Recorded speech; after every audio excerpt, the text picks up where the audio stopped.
शूद्र का अर्थ क्षुद्र, कम बुद्धि वाले, अल्प बुद्धि वाले, जिसमें ग्रहण करने की शक्ति है। हम लोग यहाँ आए हैं श्रेष्ठत्व प्राप्त करने के लिए,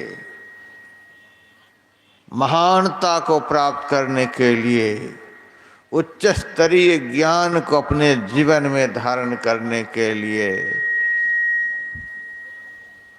इसीलिए हम लोगों को बहुत एकाग्रता के साथ सुनना है, उसको समझना भी है और समझकर जीवन में भी उतारना है।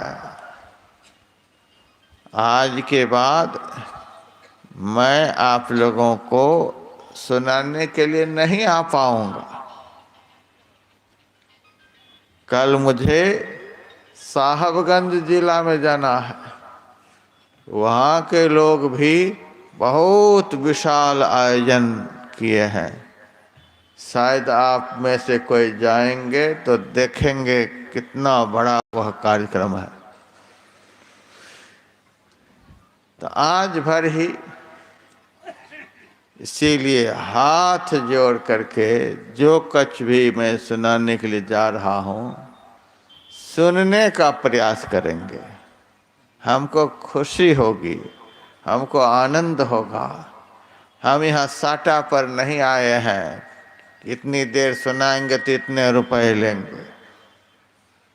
यदि आप लोग प्यार से शास्त्र के ज्ञान को सुनेंगे तो हमको सुनाने में आनंद आएगा। नहीं सुनना चाहेंगे तो हमको आरती कराने में भी देर नहीं लगती है। खास करके यहाँ पर देहात की बहुत सारी माताएं, इन माताओं को सुनाने की हमारी बड़ी इच्छा। ये माताएं यदि सुन जाएं, समझ जाएं, यहीं से तो संस्कारवान बालक निकलेंगे। इन्हीं की गोद से तो कभी सुभाष चंद्र बोस ऐसे वीर पुत्र निकलेंगे, चंद्रशेखर आजाद जैसे निकलेंगे, वीर भगत सिंह, वीर कुंवर सिंह ऐसे वीर निकलेंगे। ऐसी ही माताओं के उदर से योगी आदित्यनाथ ऐसे धुरंधर नेतृत्व करता निकलेंगे। माननीय नरेंद्र मोदी ऐसे प्रधानमंत्री निकलेंगे। भूतपूर्व राष्ट्रपति राजेंद्र प्रसाद ऐसे ज्ञानी निकलेंगे। महात्मा गांधी निकलेंगे। आपकी गोद से ही ऐसे ऐसे वीर पुरुष, ज्ञानी पुरुष निकलेंगे। इसीलिए मैं आप लोगों को ज़्यादा सुशिक्षित करके भेजना चाहता हूँ, जिनको जहाँ जगह मिल जाए। स्वयं सेवक प्रशिक्षित नहीं है, इसीलिए नहीं बिठा पा रहे हैं। मेरे आने पर ही शुरू किए हैं प्रशिक्षण, तो कोई बात नहीं, 1 महीना पहले होना चाहिए था। नाटक में भी रिहल सहल होता है, 1 महीना पहले से होता है। IAS कंप्लीट करने के बाद भी उनको 6 महीने तक मसूरी में ट्रेंड किया जाता है। अनट्रेंड लोगों से व्यवस्था बननी बड़ी मुश्किल है। फिर भी कोई बात नहीं, पीछे पीछे ही माताओं को बिठाते जाएं। बीच में जो घुस घुस करके बैठना चाहती है तो व्यवस्था बिगड़ जाती है। जो पहले से ही बैठी हुई है उनकी एकाग्रता भंग हो जाती है। आप पाप के भागीदार बन जाते हैं। पुरुष का भी धर्म बनता है कि पीछे आए हैं तो चुपचाप पीछे बैठ जाएं और पहले से ही बैठे हुए भक्तों के बीच में जाकर आप विक्षेप पैदा करते हैं तो आप पाप के भागी बनते हैं।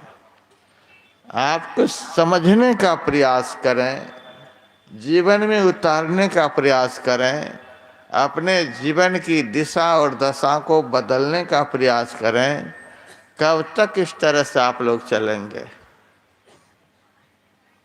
क्या क्या हमारे संचालक महोदय बोल गए, आप लोगों की दशा दिशा को देख करके बोलना पड़ जाता है। नहीं तो आप लोग घर छोड़कर आए हैं, परिवार छोड़ करके आए हैं, रोजगार छोड़ करके आए हैं, सब कुछ छोड़ करके आए हैं। श्रद्धा भक्ति में कोई कमी नहीं है, लेकिन थोड़ा सा व्यवहार में, समझ में कमी है। उस माई को चादर समेटने का यही मौका लगा है। क्या माई, हाय हाय, क्या माई कह कह करके व्यासानंद हार गए। अगल बगल के भी लोग भी कुछ नहीं बोलते। बड़े परहेजी हमारे सत्संगी लोग हैं, कोई कुछ करे कोई बोलने वाला नहीं है। जो करेगा राजपुरा के सत्संगी ही करेगा, हम लोगों का कोई धर्म नहीं बनता है। जब तक संत मत के हर एक व्यक्ति अपने को कार्यकर्ता नहीं समझेगा, संत मत के हर एक व्यक्ति अपने को आयोजक नहीं समझेगा, तब तक संत मत में परिवर्तन आ नहीं सकता है, बदलाव आ नहीं सकता है। मैं तो परसों से कह रहा हूँ, अब तो मैं भी करीब करीब हार ही मान रहा हूँ, हाथ जोड़ने के लिए ही आया हुआ हूँ, क्योंकि देख रहा हूँ कि ये वातावरण में कोई परिवर्तन आने वाला है नहीं। इसीलिए जितने आयोजक मंडल हैं, हर एक दिन 2-4 आयोजन के लिए प्रार्थना करने के लिए आते हैं। सबसे मैं क्षमा मांगना चाहता हूँ। बहुत साधु महात्मा गोड्डा जिला में हैं, आते हैं जाते हैं, कराएं सत्संग। हमारे लिए बहुत राज्य हैं, प्रचार प्रसार करते हैं। 500 ही श्रोता होता है तो हम सुनाते हैं। अदर स्टेट में जहाँ मेरा कार्यक्रम होता है, आप लोग आ सकते हैं, देख सकते हैं। 3-3 घंटे मेरा प्रवचन होता है। अब 5 साल के बच्चे से लेकर 95 साल के बूढ़े तक 3 घंटे तक हिलते नहीं हैं।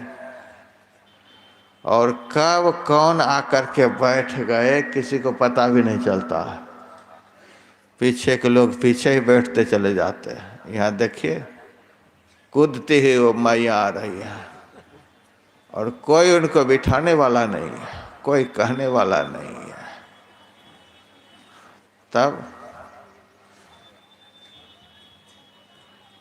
शिकारी आएगा, जाल बिछाएगा, दाना डालेगा, लोभ से उसे उसमें फंसना नहीं। पढ़ रहे हैं, फंस रहे हैं, पढ़ रहे हैं, फंस रहे हैं। क्या इस समाज को हो गया है? कई एक बार कहा, ईंट में ज़्यादा हीट लगते लगते झामा बन जाता है। क्या यह समाज झामा का रूप तो नहीं धारण कर रहा है? झामा से महल का निर्माण नहीं होता है, उसको तो नींव में मुगदर से खूब बढ़िया से दुरुस्त किया जाता है। तो सबसे हमारा आग्रह है कि शांति से सुने। कितना विलक्षण प्रसंग है, कितना भाव मन में बना हुआ होता है कि इस विषय पर हम इस तरह से सुनाएंगे। लेकिन आप लोगों का कल्चर देख करके दिमाग डिस्टर्ब हो जाता है। हम खिचड़ी फर्रो सत्संग नहीं करना चाहते हैं। 5 मिनट 5 मिनट 5 मिनट 5 मिनट आ रहे हैं, जा रहे हैं, बैठ रहे हैं, उठ रहे हैं, मंच पर से भी भाग रहे हैं। 15 मिनट भाषण दिए भागे, भाषण दिए भागे, भाषण दिए भागे। यह कार्यक्रम मेरा नहीं होता है। व्यवस्थित कार्यक्रम। बहुत दूर से चलकर मैं आया हूँ, अपने किराए से आया हूँ, अपने किराए से जाता हूँ। आप लोगों के लिए मैंने कोई गाड़ी भी नहीं रखी है। आप लोगों के पास जो व्यवस्था हो भेज दीजिए और मुझे बुला कर ले आइए। 1-2 घंटे की दूरी पर हम रहते हैं, ले आइए। मेरे लिए कोई लिस्ट भी कहीं नहीं जाता, हम ये खाते वो खाते वो खाते। अब तो सुनने में आया है कि लोग कहते हैं कि व्यासानंद बाबा कहते जहाँ चैनल होगा वहीं हम जाएंगे। आज तक मैंने किसको कहा चैनल होगा तभी हम जाएंगे? कोई मैदान में खड़ा हो सकते हैं? तो यह सब हो रहा है। चैनल पर तो मेरा होता ही है। जिनके पास जैसी व्यवस्था होती है वैसी व्यवस्था में हम सत्संग करते हैं।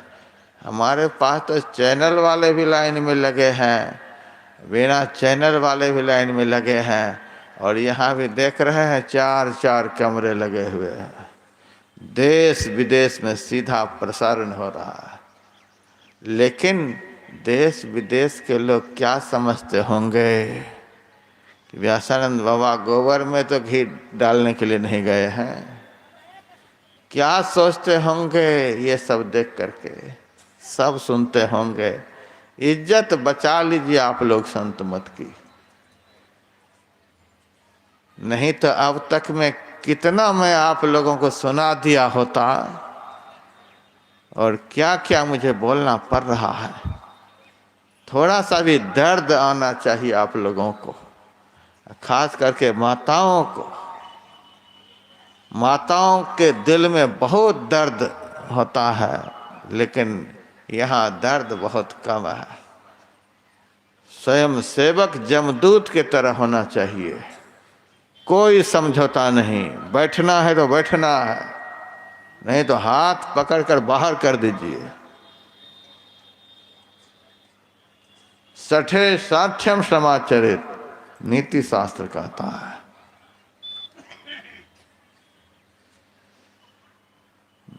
जोगी जी कहते हैं जो जिस तरह से समझना चाहेगा हम उस तरह से समझा देंगे। तो हम भी वैसे ही हैं। इस बार हमारी छड़ी छूट गई बेंगलोर में ही, तो बुढ़वा कुरा आश्रम में एक महात्मा ला करके दिया, इतना मोटा डंडा। अब किसी ने कहा महाराज इतना मोटा लेकर के आए हो, तो हमने कह दिया पतला से अब लोग नहीं सुन रहे हैं। जैसे सुनेंगे वैसे सुनाएंगे, जैसे समझेंगे वैसे समझाएंगे। तो बढ़िया से बैठिए, सुनिए, समझिए। कितना बढ़िया प्रसंग है ज्ञान संकलनी तंत्र का। देहस्था सर्व विद्याश्च देहस्था सर्व देवता देहस्था सर्व तीर्थानि गुरु वाक्येन लभ्यते।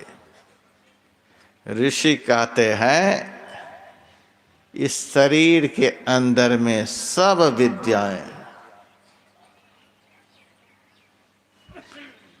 इस शरीर के भीतर की विद्या से ही दुनिया में कॉलेज बने हैं, यूनिवर्सिटी बनी है, सारे विद्यालय बने हुए हैं। विद्या के जितने भी केंद्र हो सकते हैं ये सब इस शरीर के भीतर से ही निकले हुए हैं। इस शरीर के अंदर में सारी विद्याएं। हमारे गुरुदेव तो एक जगह प्रवचन में बोले हैं, मैं अरबी जानता हूँ, फारसी जानता हूँ, उर्दू जानता हूँ, अंग्रेजी जानता हूँ, संस्कृत जानता हूँ, हिंदी जानता हूँ, लेकिन बोलता हूँ अपनी भाषा में। अब देखिए गुरु महाराज सर्वभाषी थे। संत सर्वभाषी होते हैं। इस शरीर के अंदर में सारी विद्याएं हैं।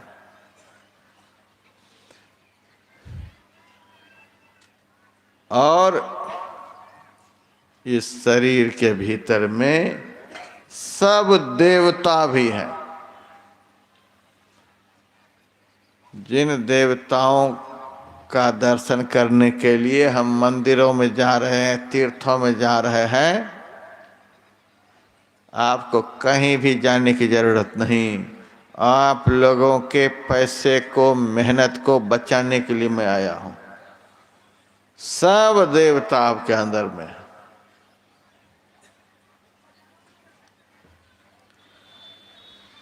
मोटे तौर से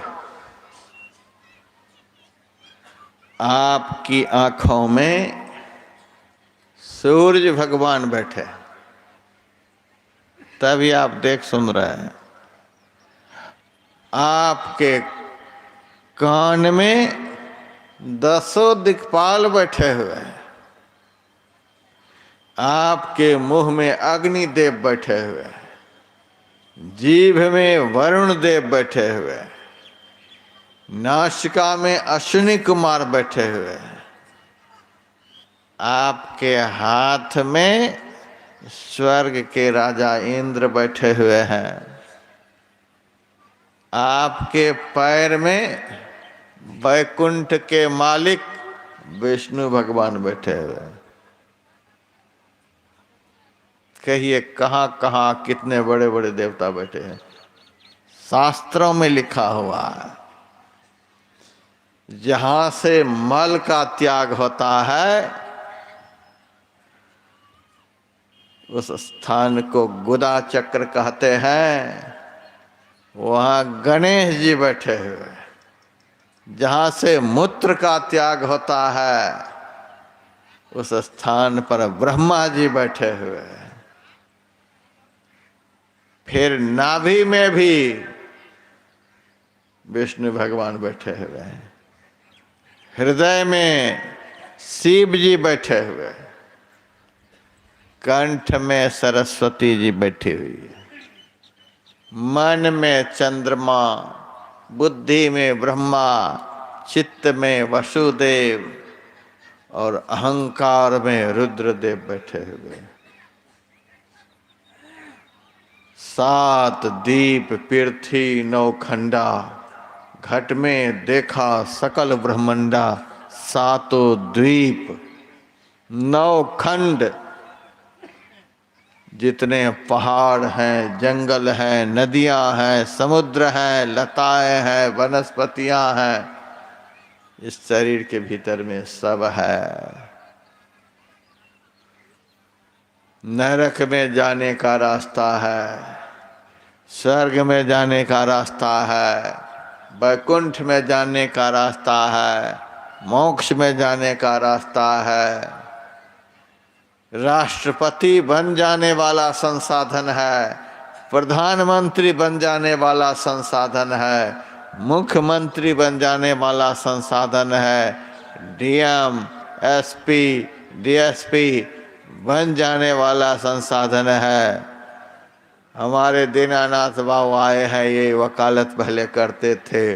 वकील बन जाने वाला संसाधन है, जज बन जाने वाला संसाधन है, राक्षस बन जाने वाला संसाधन है, चोर डकैत बन जाने वाला संसाधन है।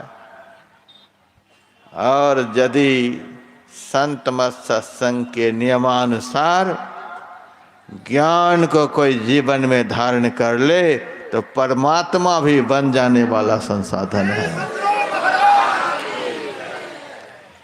कैसा शरीर भगवान ने आपको दिया है। भगवान श्री राम ने कहा साधन धाम, यह शरीर साधनों का घर है।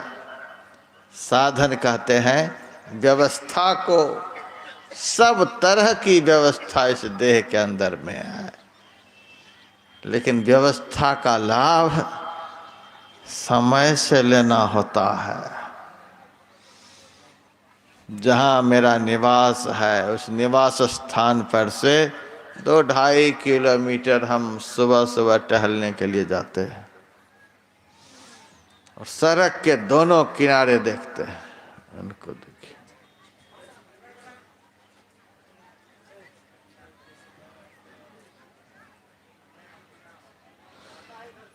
सड़क के दोनों किनारों को देखते हुए हम गुजरते हैं, वापस आते हैं।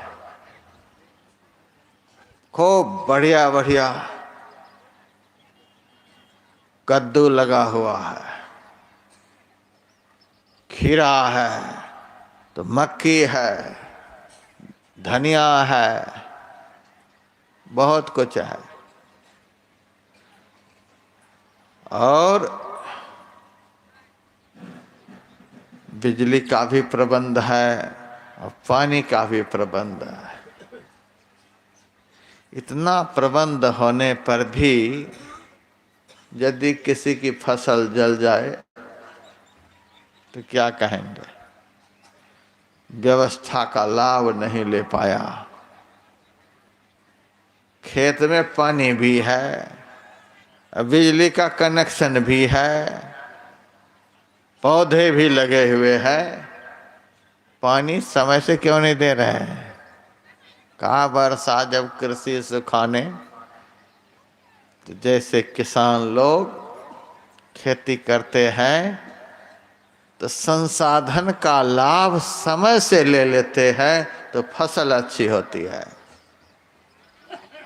उसी तरह से इस मनुष्य देह के अंदर सब संसाधन भरे हुए हैं। जो आप बनना चाहें, जो कुछ देखना चाहें, जो कुछ भी पाना चाहें, जहां आप जाना चाहें, जिनसे आप मिलना चाहें, सब संसाधन दुरुस्त हैं, साधन धाम।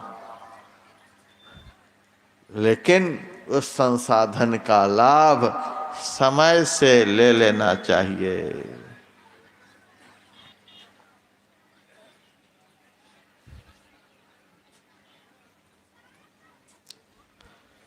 यावत् स्वस्थमिदं कलेवर गृहं यावच्च दूरे जरा यावच्चेन्द्रिय शक्तिरप्रतिहता यावत् क्षयो नायुषः आत्मा श्रेयसी तावदेव विदुषा कार्यः प्रयत्नो महान् प्रोद्दीप्ते भवनेत कूपखरणम प्रत्युद्यमः कीदृशः। भर्तृहरि का वचन है। जब तक यह शरीर रूपी गृह स्वस्थ है तब तक में अपना परम कल्याण कर लो, अपना उद्धार कर लो, अपने जीवन और जन्म को सफल बना लो। भर्तृहरि फिर कहा, जब तक इस शरीर से वृद्धावस्था दूर है, देह में बुढ़ापा नहीं आ गया है, तब तक में अपना परम कल्याण बना लो। नहीं तो बुढ़ापा आ जाने पर चाहते हुए भी कुछ नहीं कर पाओगे।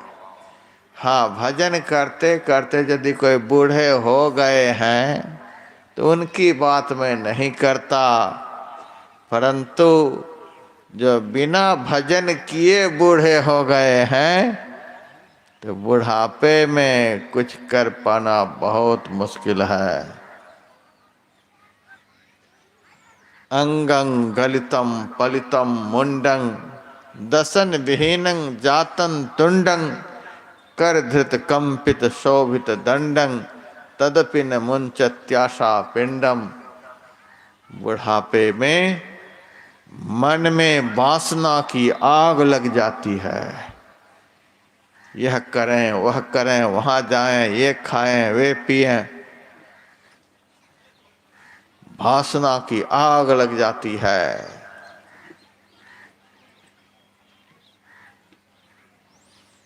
बैठा लो, कोई बिल्ला लगाया है खाली जी। ए बिल्ला, बिल्ला बना लगाया है बैठने के लिए। बिल्ला की भी तो इज्जत रखो कुछ। बैठ जाओ माई, समय पर आई हो। बुढ़ापे में मन में वासना की आग लग जाती है। उस उम्र में भजन का होना बहुत मुश्किल। इसीलिए कहते हैं जब तक इस शरीर से वृद्धावस्था दूर है, अपना कल्याण कर लो। जब तक इस देह की सारी इंद्रियां सही सही काम करने के लायक हैं, तब तक में अपना परम कल्याण कर लो। और अंत में कहा, जब तक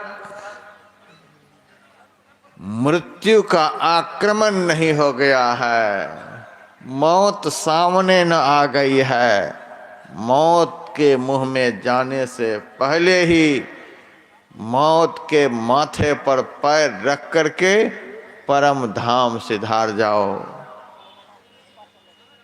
यदि जीते जी ये सब नहीं कर पाए, तो जैसे घर में आग लग जाने पर कुआं खोदने से कोई लाभ नहीं, वैसे ही मृत्यु के मुख में चले जाने के बाद सारे संसाधन से भरे हुए मनुष्य शरीर किसी काम के लायक नहीं रह जाएंगे। समय से लाभ ले लेना चाहिए। तो ऋषि कहते हैं इस शरीर के भीतर में सब देवता है और इस शरीर के भीतर में सब तीर्थ भी हैं। ऐसे ऐसे तीर्थ इस शरीर के भीतर में है कि एक बार दर्शन हो जाए तो दुनिया के किसी भी तीर्थ में जाने की जरूरत नहीं। ऐसे ऐसे तीर्थ आपके अंदर में है, एक बार उस तीर्थ का दर्शन हो जाए तो कोई पाप आपके जीवन में रहने नहीं पाएंगे, फिर आपसे कोई पाप होने नहीं पाएंगे। आपका जीवन और जन्म निर्मल हो जाएगा, जीवन और जन्म सफल हो जाएगा। ऐसे ऐसे तीर्थ आपके भीतर में है। मेरा प्रवचन हरियाणा में चल रहा था। एक भक्त लोग दुनिया को मूर्ख तो नहीं बनाते हैं। मैंने कहा सो क्या बात, आप कहते हैं सब विद्या इसके अंदर में है, सब देवता इसके अंदर में है, सब तीर्थ इसके अंदर में है, हमें तो एक भी नजर नहीं आता। ऊपर नीचे खतरा हो जाए फिर तो बहुत मुश्किल है। मोबाइल तो कम से कम बंद रखा ऊपर में। लाखों लोगों से हम जुड़े हुए हैं और हम मोबाइल नहीं रखते हैं, मोबाइल बजते रहता है।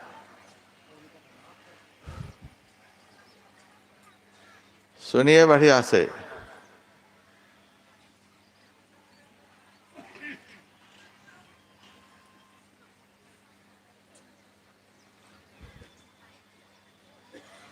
सुनिए बढ़िया से।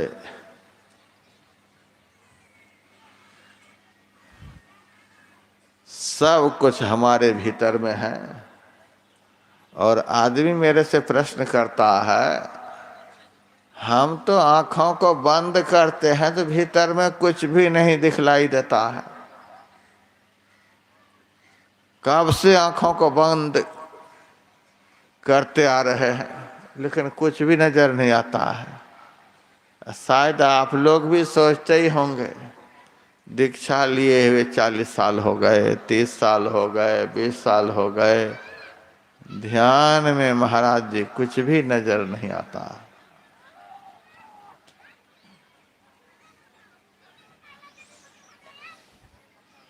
सबका ऐसा ही प्रश्न है, कुछ दिखलाई नहीं देता है। मैंने कहा सब दिखलाई देगा, लेकिन जब तक दिखलाने वाला नहीं मिलेगा तब तक कुछ भी नहीं दिखलाई देगा। यह भी तो बताया गया, गुरु वाक्येन लभ्यते,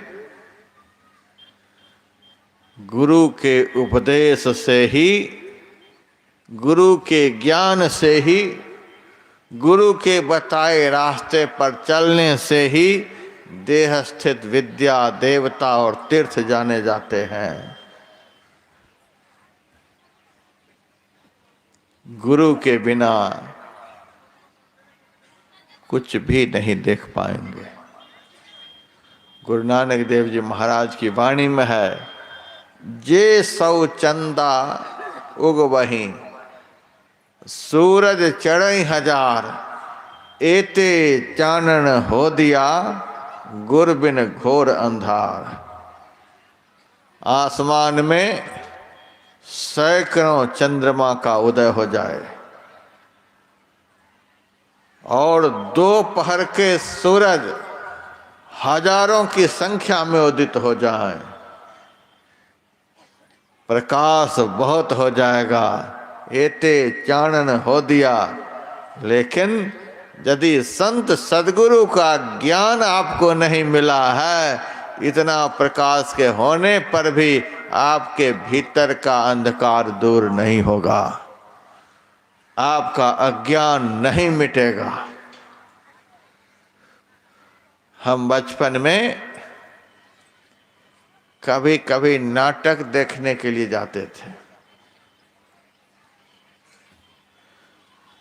नाट्यशाला बनी हुई होती थी,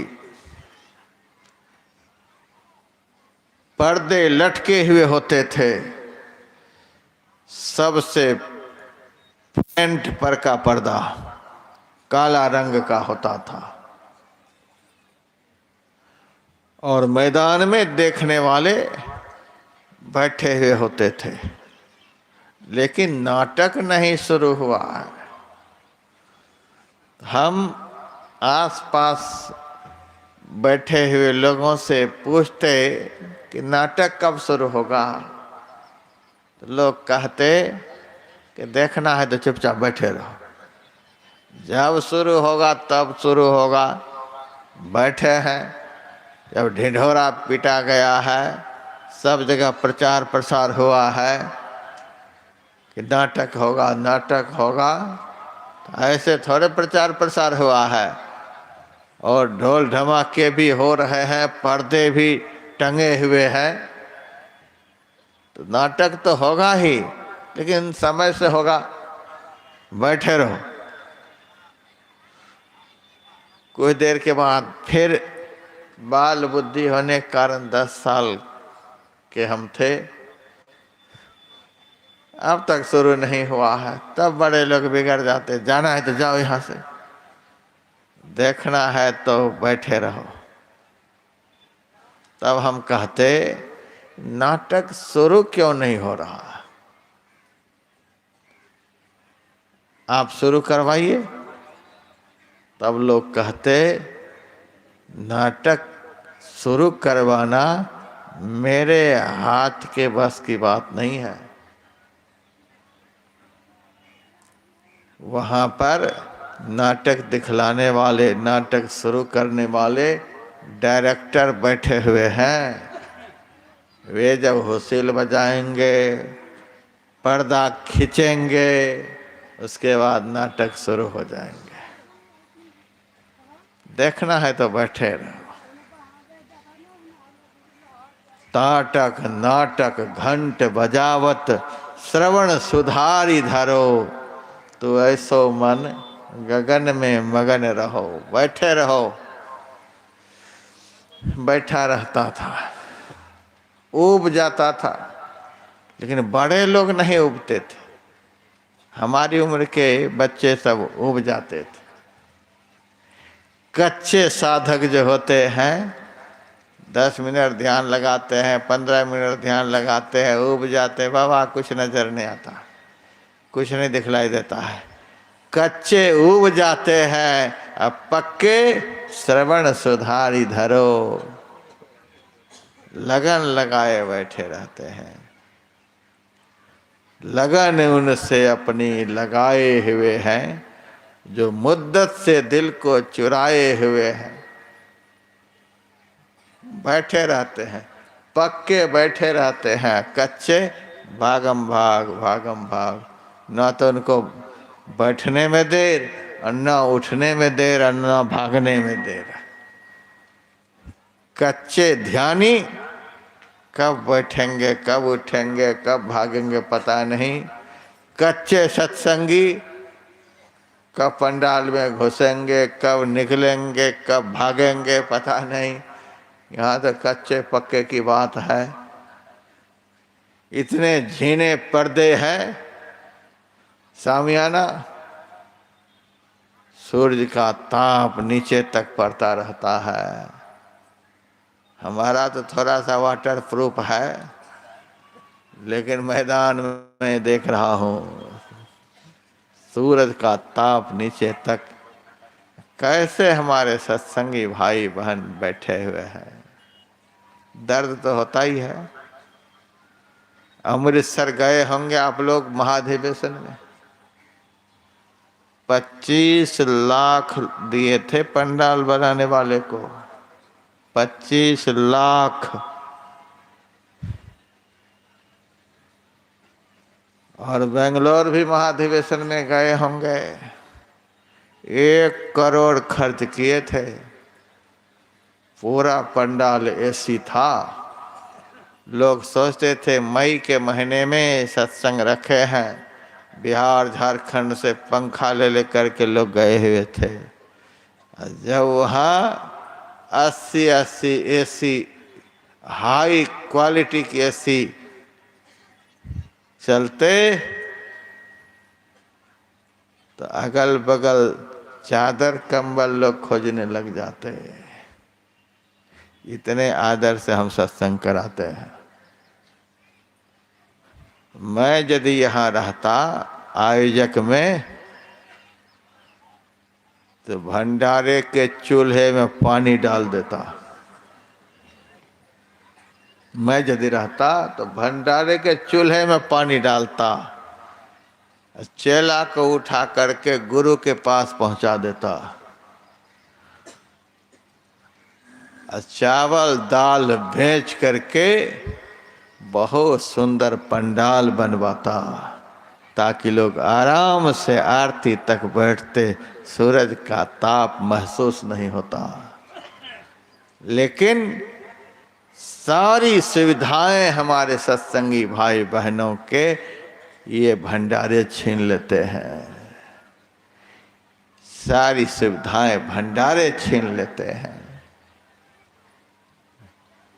कितने तप आप लोग कर रहे हैं। तो नाटक देखने वाले बैठे रहते, पक्के लोग बैठे रहते, कच्चे उबते रहते।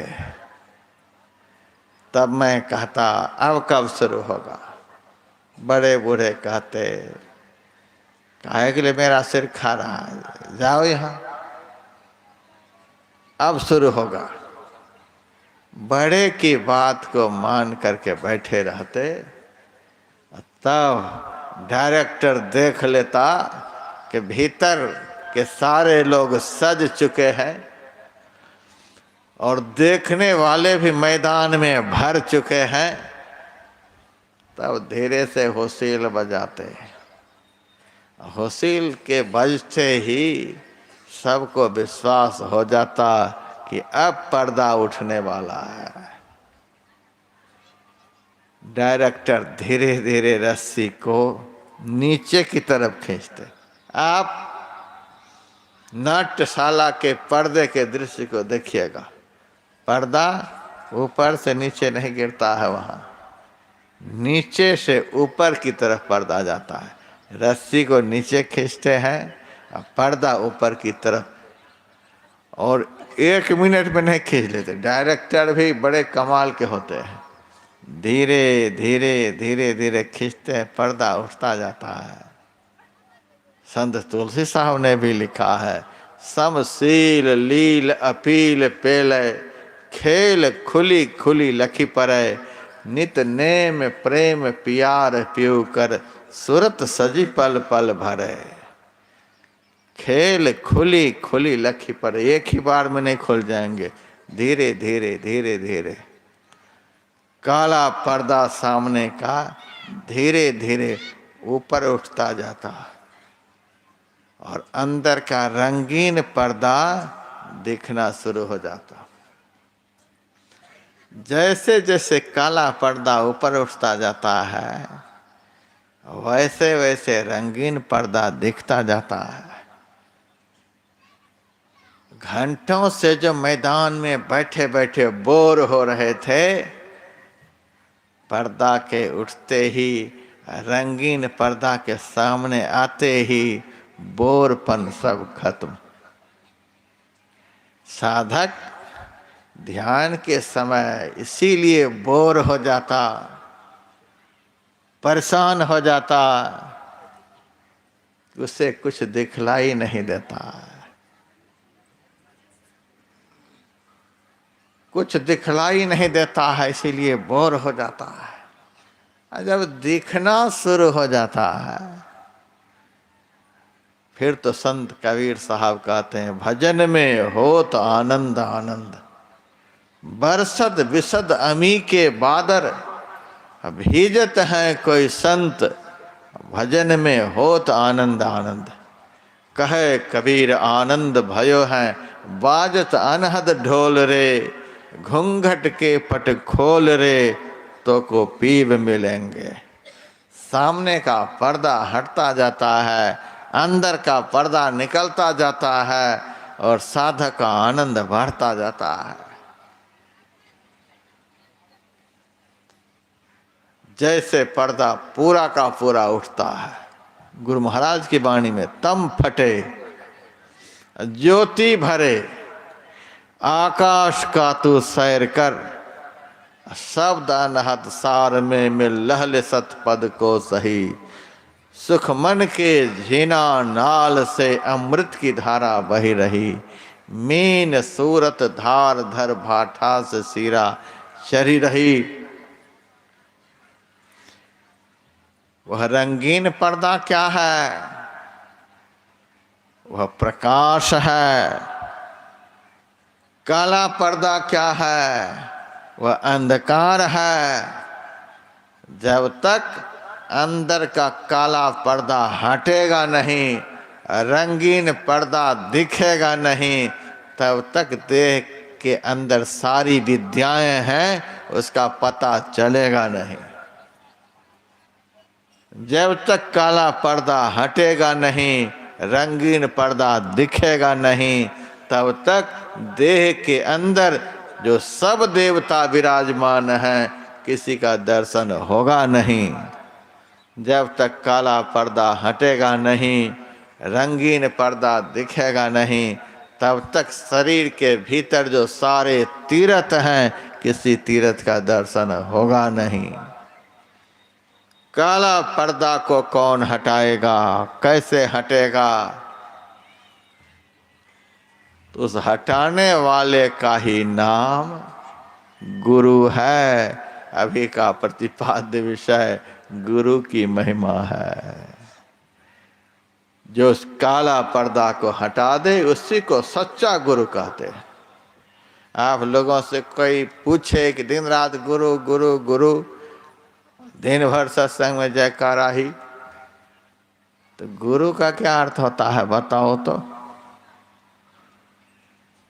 यदि माताएं ध्यान से नहीं सुनेंगी, जिस जिस संस्था में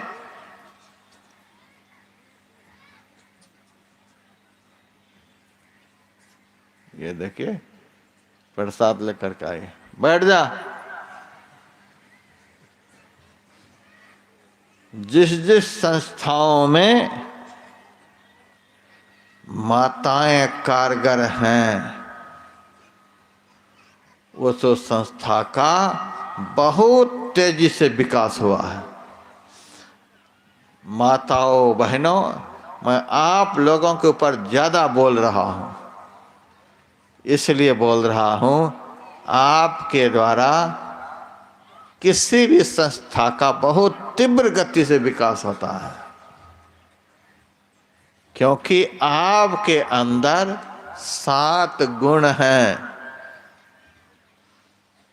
गीता में भगवान ने पुरुष के अंदर कितने गुण हैं कहीं नहीं बताए, लेकिन माताओं के अंदर 7 गुण होते हैं। उस गुण का वर्णन हुआ है, कीर्तिर श्रीर्वाक् नारीणाम स्मृतिर मेधा धृति क्षमा। किसी भी संस्था की कीर्ति का विस्तार यदि हुआ है तो मातृशक्ति के जागृत होने के कारण। आज दिव्य ज्योति जागृति संस्थान को देखिए, मेरे सामने वो संस्था प्रकट हुई है, लेकिन नारी शक्ति उस संस्था में जागृत है। तब देखिए वो संस्था कहां से कहां पहुंच गई। आप ओम शांति में जाइए, ब्रह्मा कुमारी को देखिए, नारी शक्ति संस्था में जागृत है। इसीलिए 60 देशों से भी ज्यादा देश में ओम शांति का प्रचार पहुंच गया। शांति कुंज जाइए, वहां नारी शक्ति सशक्त है, इसीलिए वह संस्था आज करोड़ों में विकसित है। हम तो दुनिया घूमते हैं और देखते हैं जिस जिस संस्था में नारी शक्ति सशक्त है, जागृत है, उस संस्था का बहुत ज्यादा विकास है। संत मत में नारी शक्ति सुसुप्त है। आपको मैं जगाना चाहता हूं। हाल फिलहाल में 10-15 साल हुआ है, एक संस्था बिहार से प्रकट हुई है, प्रकट भय बहुपंथ। वह है शिव चर्चा। शिव चर्चा, जागो महादेव। नारी शक्ति बहुत सशक्त है। एक पेड़ के नीचे मैंने देखा एक माई को, रास्ते चलते 10-20 माई को बटोर करके इकट्ठा कर लिया और देहाती भाषा में, बिहारी अंगिका भाषा में और प्रवचन सुनाने लगी। और फटाफट सबको शिव चर्चा में एक एक मठिया पहना दिया, दाखिल कर लिया। पेड़ के नीचे माई ने 10 को शिव चर्चा में भर्ती कर लिया। और इस तरह से भर्ती करते करते आप लोग पीछे हो गई हैं, आप लोग भी पीछे हो गए हैं। वे लोग संगठन के बल पर नारी शक्ति को सशक्त बनाकर हम लोगों की संख्या से आगे निकल गए। ज्ञान को हम धो धो करके पीते रहे। संगठन बल, नारी का सशक्तिकरण, इसीलिए मैं बारंबार कह रहा हूं, आप लोग एक एक बात को मेरे मुंह से जो निकल रही है उसे सुने।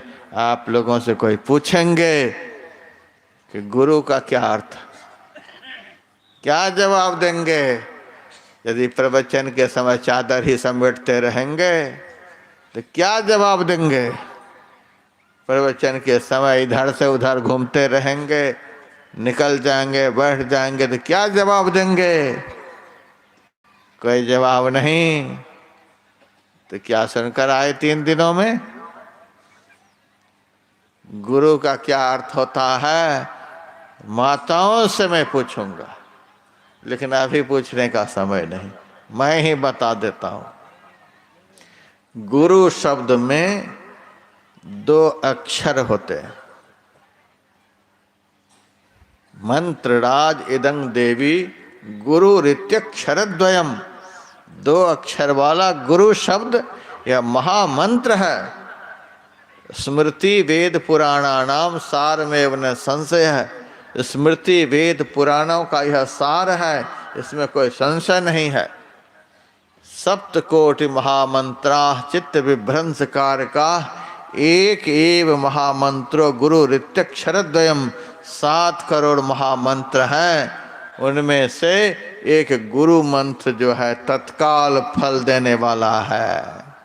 हम लोगों को वह मंत्र गुरु ने दिया है, लेकिन पहले गुरु का अर्थ तो समझें, तब तो पता चलेगा कि कैसा मंत्र गुरु महाराज ने दिया है। 2 ही अक्षर है।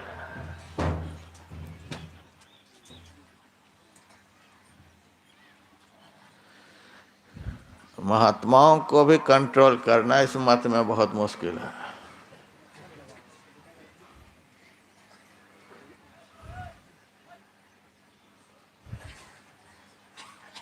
2 अक्षर गुरु शब्द में,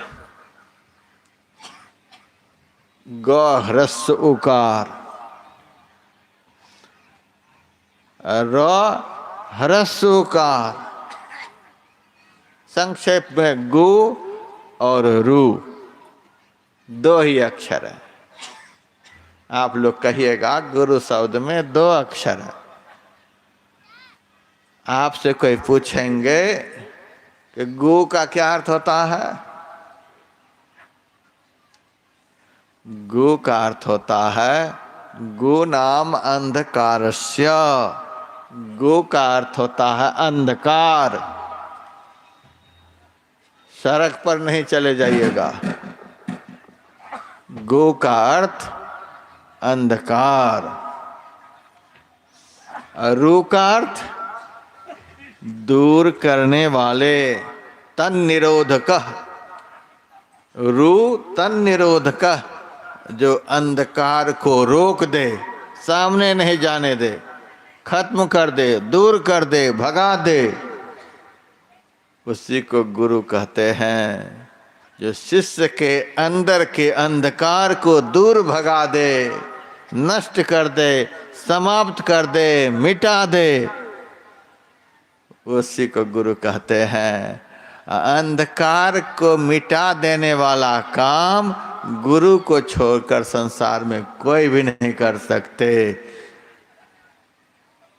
मैंने पहले बतलाया कि सब देवता इस शरीर के भीतर में है, लेकिन कोई भी आपके अंदर के अंधकार को मिटाने के लिए तैयार नहीं है। भीतर में सब मौज उड़ा रहे हैं। आपकी आंख में बैठ करके सूरज मौज उड़ा रहे हैं, आपके मन में बैठ करके चंद्रमा मौज उड़ा रहे हैं, पैर में बैठ करके विष्णु भगवान मौज उड़ा रहे हैं। इंद्री द्वार झरोखा नाना तह तह सुर बैठे करी थाना। आपके समस्त इंद्री घाटों पर देवता बैठ करके मौज उड़ा रहे हैं और आप दुर्गति भोग रहे हैं। कोई भी देवी देवता आपके अंदर के अंधकार को मिटाने के लिए तैयार नहीं है। सबके रहते हुए भी हम आप अंधकार में पड़े हैं।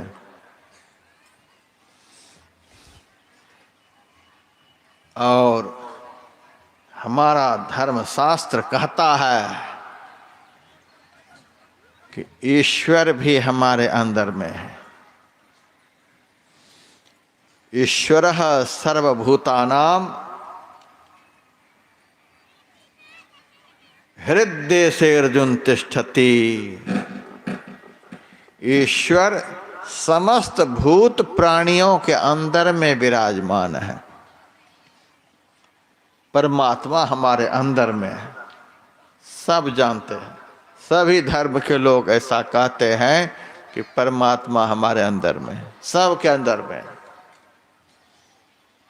लेकिन परमात्मा भी हमारे अंदर में आराम से ही बैठे हैं।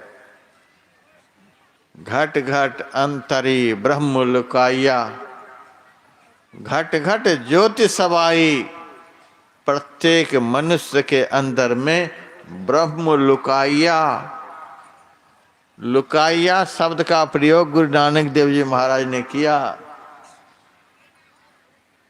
लुकाइया का अर्थ क्या होता है? छिपे हुए, छिपाए हुए। परमात्मा हमारे अंदर में तो हैं, लेकिन हमसे अपने को छिपाए हुए हैं कि हमको ये देख न ले। परमात्मा हमारे अंदर में है, लेकिन हमसे अपने को छिपाए हुए हैं कि ये हमको देख न ले। क्यों ये हमको देख न ले? यदि बिना गुरु के ये हमको देख लेंगे तो गुरु की मर्यादा खत्म हो जाएगी। हम तुम्हारे अंदर में हैं, लेकिन तुमसे अपने को छिपाए हुए हैं। यदि मुझको देखना चाहते हो तो सदगुरु की शरण में जाओ। वे ज्ञान का प्रकाश तुम्हारे हाथ में देकर कहेंगे कि यहाँ पर ईश्वर छिपे हुए हैं, चलो देखो। सदगुरु के ज्ञान प्रकाश के बगैर शिष्य हृदय स्थित ब्रह्म को देख नहीं सकता है। ब्रह्म भी हमारे अंदर में है। एक संत हुए राजस्थान में, जिला का नाम है दौसा। उस जिला में मैं गया सत्संग करने के लिए। खंडेलवाल वैश्य के घर में सुंदर दास का जन्म हुआ। मैं गया दर्शन के लिए।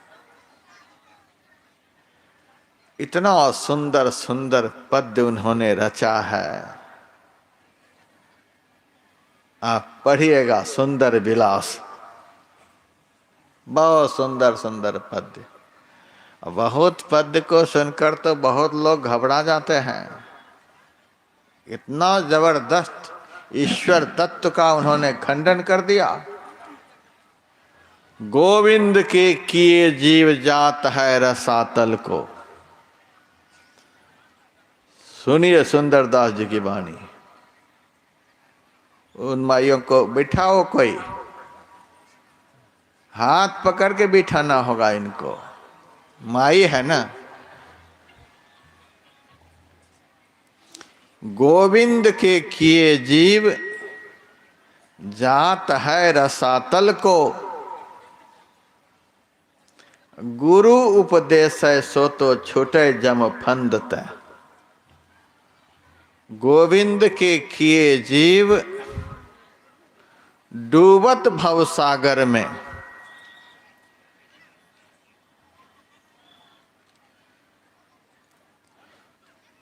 गोविंद के किए जीव डूबत भव सागर में, सुंदर कहत गुरु काढ़े दुख द्वंद तै। गोविंद के किए जीव बस परे कर्मन के, गुरु के निवारे सु फिरत है स्वच्छंद तै। और हु कहोलो कछु मुख तै कहो बनाए, गुरु की तो महिमा अधिक है गोविंद तै। हमारे अंदर में गोविंद है, परमात्मा है, लेकिन हमको दर्शन नहीं दे रहा है। हम अनादिकाल से दुख में पड़े हुए। सहजो भाई ने तो कह दिया, राम तजू। भले राम की पूजा दुनिया में लोग कर रहे हैं, राम तजू पर गुरु न बिसारूं, गुरु के सम हरि को न निहारूं।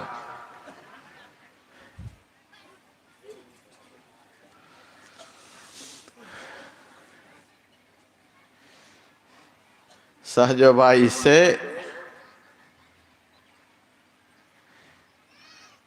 कोई कहे होंगे, भाई भगवान से इतना चिढ़ क्यों है? राम तजूं पे गुरु न बिसारूं, गुरु के सम हरि को न निहारूं। तो उलाहना के शब्द में सहजबाई बोली हैं, हरि ने जन्म दियो जग माही। भगवान ने संसार में हमको जन्म दे दिया,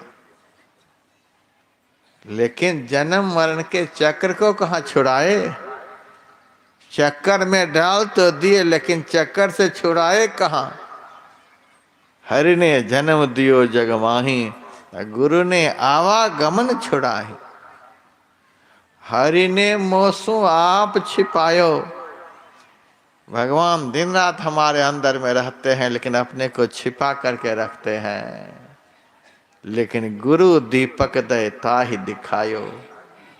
गुरु शिष्य के हाथ में ज्ञान का प्रकाश देकर कहते हैं, यहाँ पर परमात्मा बैठे हैं, करो दर्शन। चरण दास पर तन मन वारूं, गुरु न तजूं हरि को तज डारूं। इसीलिए हमारे गुरु महाराज ने लिखा, ईश्वर देव पितर परिजन सो होतन यह उपकार। यह मैं ही होवत गुरु से ही, गुरु की अमित बलिहार। अंधकार को सामने से हटा देने वाला काम और प्रकाश को सामने प्रकट कर देने वाला काम गुरु को छोड़कर कोई भी नहीं कर सकते। इसीलिए संत मत में गुरु की उपासना है। लोगों को लगता है ये लोग तो गुरु गुरु ही जपते रहते हैं। गुरु गुरु जपते हैं तो आपका सिर भारी होता है।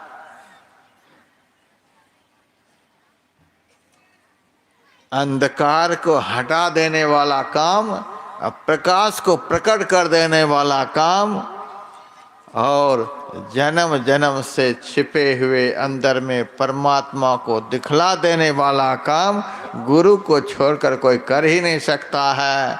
और आप क्या कहते हैं? गुरु गुरु कहते हैं। जग में गुरु ही आधार, मैं ही नहीं आन सार। गुरु बिना सब अंधकार, सूर्य चंद्र तारणम। ऐसे गुरु है। तो गुरु वाक्य न लभ्यते।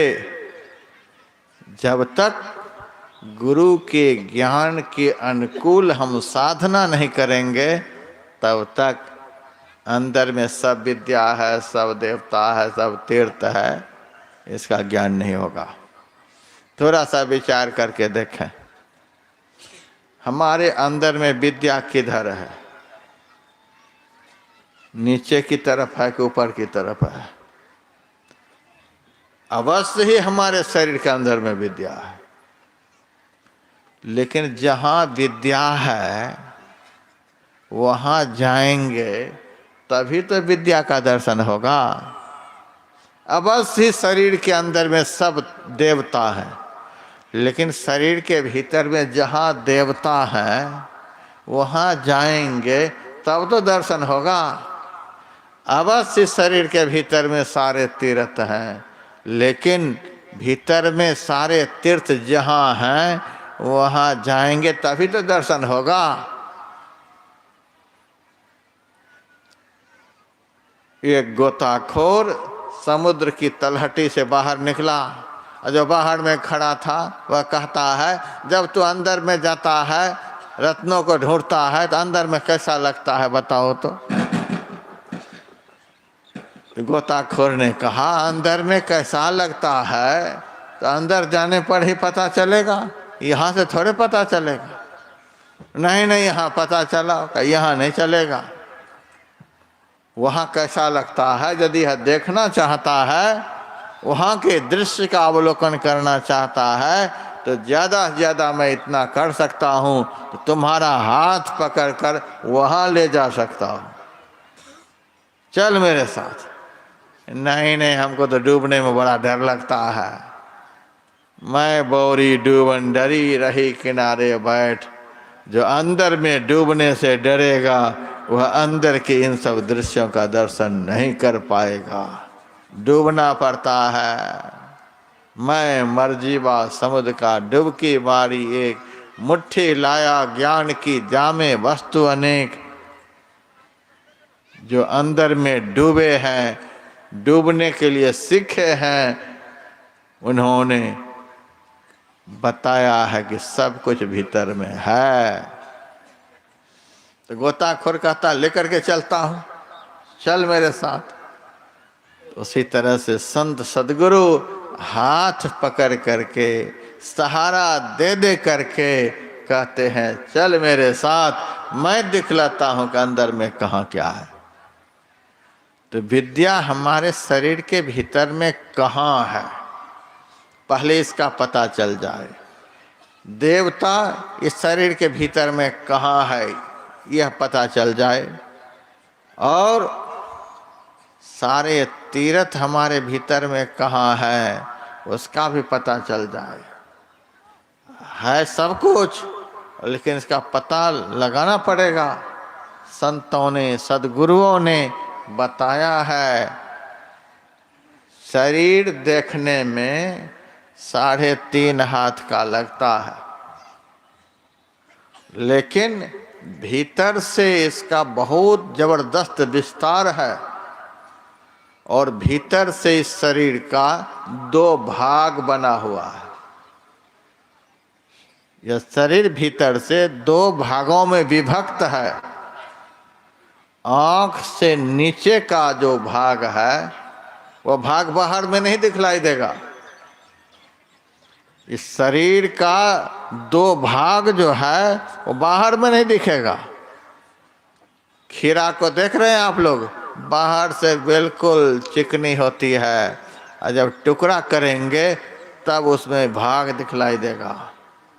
उसी तरह से यह शरीर तो बाहर से बहुत चिकना है, साफ सुथरा है, लेकिन विभाग इसका भीतर में दिखलाई देता है और सबको दिखलाई देता है। आंख बंद करिए तुरंत दिखलाई देगा। जिसको आंख बंद करने पर अंधकार दिखलाई दे, वे समझ जाएं कि हम शरीर के निचले भाग में हैं। और शरीर के निचले अंधकारमय भाग को पिंड बतलाया गया है।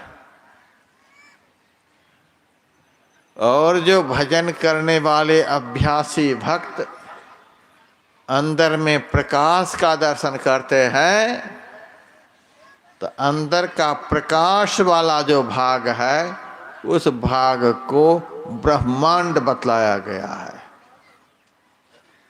तो शरीर का पिंड भाग नीचे है और शरीर का ब्रह्मांड भाग ऊपर है।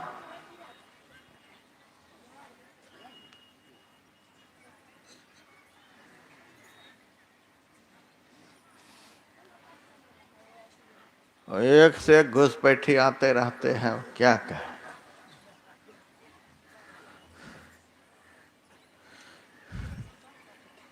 अभी भी 2 आ रहे हैं, तो बिठा लो, स्वयं सेवक बैठ जाएगा तो फिर व्यवस्था कैसे चलेगी। इसीलिए मैंने कहा जिस संस्था में प्रशिक्षण नहीं वो संस्था नहीं चल सकती है। स्वयं सेवक को महीना पहले से प्रशिक्षण दिया जाता है। अभी भी यदि मैं स्वयं सेवक 10 ठो बाहर से बुला दूं तो 10 ठो स्वयं सेवक एक को भी खड़ा नहीं रहने देंगे, लेकिन यहाँ 1000 मिल करके भी किसी को नहीं बिठा पाएंगे। अप्रशिक्षित समाज प्रशिक्षण नहीं दे सकता है, इसके लिए बहुत पहले से तैयारी होती है। कितना गूढ़ विषय होता है, लेकिन लोग डिस्टर्ब करते रहते हैं। शरीर का नीचे वाला भाग पिंड कहलाता है। पंजाब में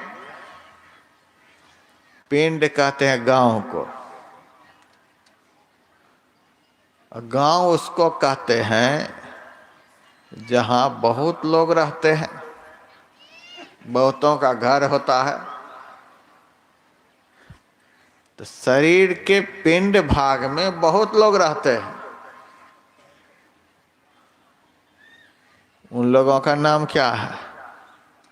हाथ, पैर, मुंह, गुदा, लिंग, आँख, कान, नाक, जिह्वा, त्वचा, मन, बुद्धि, चित्त, अहंकार, ये 14 इंद्रियां, काम, क्रोध, लोभ, मद और मात्सर्य, 6 विकार, 5 विषय, 5 प्राण, 5 कोश, 31 तत्व, इतने सब शरीर के पिंड भाग में रहते हैं। इतने सब के बीच में हम भी रहते हैं। और शरीर का ऊपर वाला भाग जो है वो ब्रह्मांड कहलाता है। ब्रह्मांड में कौन रहते हैं? ब्रह्मांड में ब्रह्म से जो संबंधित लोग हैं वे रहते हैं। ब्रह्म ज्ञान से संपन्न तत्व है, इसीलिए सब ज्ञान ब्रह्मांड में होता है। सारी विद्याएं ब्रह्मांड में होती है। देवता कहाँ रहते हैं? किसी से पूछिए देवता कहाँ रहते हैं तो सब कहेंगे स्वर्ग में रहते हैं। स्वर्ग किसको कहते हैं? यदि आप लोगों से कोई पूछे कि स्वर्ग किसे कहते हैं तो क्या जवाब देंगे? यही कह देंगे जहाँ देवता रहते हैं। नहीं नहीं, पहले तो आप स्वर्ग बताइए, स्वर्ग किसको कहते हैं? जहाँ 4 चीजें नहीं होती हैं उस स्थान को स्वर्ग कहते हैं। 4 चीजें कौन कौन सी? जहाँ अंधकार नहीं होते, अंधकार से रहित स्थान को स्वर्ग कहते हैं। जहाँ अपवित्रता नहीं रहती है, अपवित्रता से रहित स्थान को स्वर्ग कहते हैं। जहाँ कोई पराया व्यक्ति नहीं होता, सब अपना ही होता है, जहाँ सब सुख देने वाला होता है, उस स्थान को स्वर्ग कहते हैं। और जहाँ दुख नहीं होता उस स्थान को स्वर्ग कहते हैं। जहाँ ये 4 चीजें नहीं होती उस स्थान को स्वर्ग कहते हैं। तो देवता रहते हैं स्वर्ग में, अर्थात प्रकाश में। तो अभी जो बतलाया गया देहस्था सर्व देवता, इस देह में सब देवता हैं। तो कहाँ है? सब देवता हमारी देह में वहाँ है जहाँ हमारी देह में अंधकार नहीं है। जहाँ हमारी देह में प्रकाश है वहाँ सब देवता है। आप अंधकार से प्रकाश में जाएं और सब देवता का दर्शन करें। ज्ञान हमारी देह में कहाँ है? जहाँ अंधकार नहीं है। विद्या कहाँ है? जहाँ अंधकार नहीं है। आप अंधकार से प्रकाश में जाएं, सारी विद्याएं प्राप्त हो जाएंगी। हमारे गुरुदेव एक बार गए रामपुर हाट, वहाँ पर प्रवचन का कार्यक्रम था। वहाँ के लोग ज़्यादा बांग्ला भाषा बोलते हैं, बांग्ला को ही ज़्यादा समझते हैं। क्या मौज हुई कि गुरु महाराज बांग्ला में बोलने लगे। एक बार आसाम गए, क्या मौज हुई, आसामी भाषा में बोलने लगे। तो परम पूज्य राम लगन बाबा ने गुरु महाराज से कहा, सरकार आपकी जीवनी में कहीं भी नहीं है कि आप कभी आसामी सीखे हैं, बांग्ला सीखे हैं। आप जहीं जाते हैं उसी भाषा में बोलने लग जाते हैं। तो लिखा हुआ तो कहीं भी नहीं है कि आप आसामी सीखे हैं। गुरु महाराज ने कहा, लिखा हुआ तो नहीं है, लेकिन मन में हो गया तो हम बोल गए। तो पूज्य राम लगन बाबा ने कहा, मन में तो हमको भी हो रहा था कि हम भी बोल जाए, लेकिन हम कहाँ बोल पाए। गुरु महाराज ने कहा, हम अपने मन को वहां पहुंचा करके बोलते हैं जहां सारी विद्याएं होती हैं। हमारा मन वहां से उस विद्या को ले आता है मुंह में और हम बोल जाते हैं। तुम्हारा मन वहां जाता ही नहीं। तो आप अपने मन को कहाँ भेज करके जो भाषा बोलना चाहते हैं उस भाषा को वह मन ले आता है और आप मुंह से बोल जाते हैं।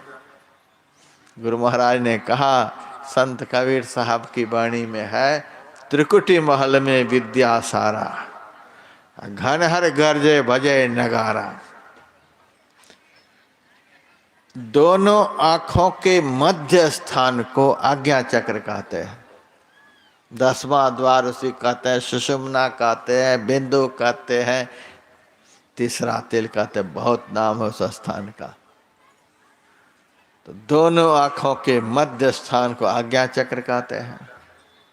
वहां पर अंदर के प्रकाश की सबसे छोटी चिनगारी का साधक को दर्शन होता है। यदि इड़ा और पिंगला, इड़ा भगवती गंगा, पिंगला यमुना नदी, इड़ा पिंगलयोर मध्य सुषुम्ना च सरस्वती। इड़ा पिंगला के मध्य में जो सरस्वती है, सुषुम्ना है, उसमें दृष्टि की धारा मिल गई।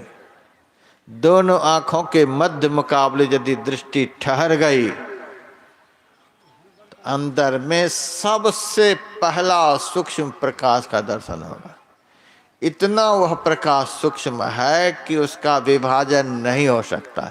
इसीलिए अविभाज्य प्रकाश चिन्ह को बिंदु कहा गया है, सबसे छोटा चिन्ह। और देखने में तो वह चिन्ह बड़ा छोटा है। यदि उस चिन्ह पर दृष्टि ठहर गई, वहां से दृष्टि इधर उधर नहीं हटी, तो धीरे धीरे वही चिन्ह बड़ा होने लग जाता है। ज्योत बिंदु ध्रुव तार इंदु लखी, लाल भानु झलकी, बजत विविध विधि अनहद सोरा। 5 मंडलों की सूरती दरस करन को जाती, तकती तीसरी तिल खिड़की। तो वही प्रकाश बढ़ता हुआ जब चंद्रमा का रूप धारण कर लेता है, तो जहाँ अंदर में चंद्रमा का दर्शन होता है उस स्थान को सहस्रार चक्र कहते हैं। जहाँ सूक्ष्म बिंदु प्रकाश का दर्शन होता है उस स्थान को आज्ञा चक्र कहते हैं। और सहस्रार चक्र का भेदन होने के बाद अभ्यासी को प्रातः काल के सूरज का दर्शन होता है, लाल भानु झलकी। फिर दोपहर के सूरज का दर्शन होता है, जो दोपहर गगन रवि छाई, तास उजास भया घट माही। तो जब प्रचंड सूर्य का दर्शन होता है तो उस प्रकाशमान स्थान को त्रिकुटी चक्र कहा गया है। उस त्रिकुटी में जो साधक पहुंच जाता है, त्रिकुटी के उस सूर्य ब्रह्म का जिस साधक को दर्शन हो जाता है, उस साधक के सामने सृष्टि की सारी विद्याएं हाथ जोड़ करके खड़ी हो जाती हैं। आप कुछ भी पढ़े लिखे नहीं हैं, लेकिन सब भाषा को समझेंगे, सृष्टि के समस्त प्राणियों की भाषा को समझेंगे, समस्त देवी देवताओं के भाषा को समझेंगे, और सब भाषा को केवल समझेंगे ही नहीं, सब भाषा को आप बोल भी सकते हैं।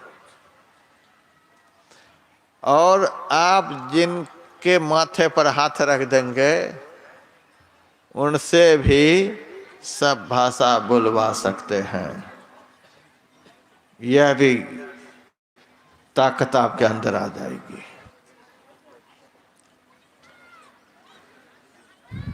ऐसी ताकत आपके जीवन में आ जाएगी।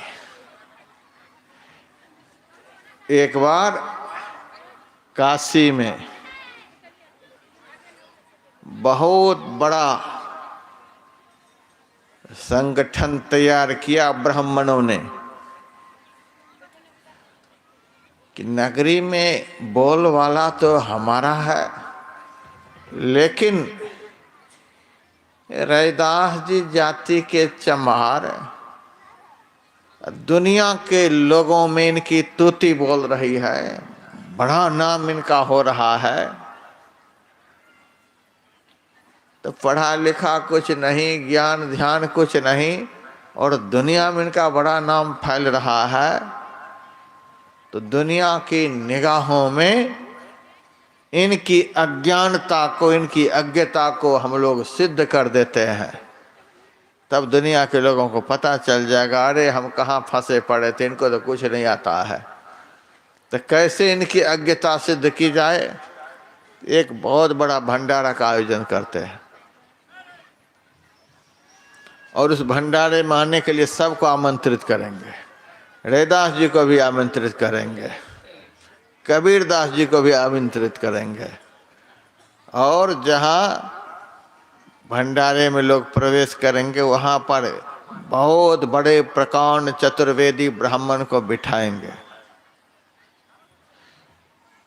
और वे ब्राह्मण अंदर में घुसने वाले से चारों वेद के एक एक मंत्र पूछेंगे। यदि बिना पुस्तक देखे ही चारों वेद के 4 मंत्र सुना देंगे, तभी उसको भंडारे में भोजन के लिए प्रवेश दिया जाएगा। तो वहाँ तो सारे विद्वत समाज ब्राह्मण लोग थे, अंधाधुंध वेद पढ़ते जाते, 4 कहते तो 12 बोल जाते, अंदर घुसते जाते, अंदर घुसते जाते। कबीर साहब ने रैदास जी से कहा, रैदास जी आज तो हम लोगों की बड़ी परीक्षा होगी। हम लोग तो मसी कागज छुयो नहीं, कलम का हो नहीं हाथ, ये विद्वत समाज हम लोगों की फजीहती करना चाहते हैं। जाना भी है, नहीं तो कहेंगे कि देखो डर के मारे भाग गए, दुनिया में बदनामी होगी, जाना भी है। तो रैदास जी ने कहा कि ठीक है चलिए चलते हैं। रैदास जी रास्ते में एक भैंस खड़ी थी, भैंस के गले में रस्सी लगाए और कहा आज तू भी चल भंडारे में।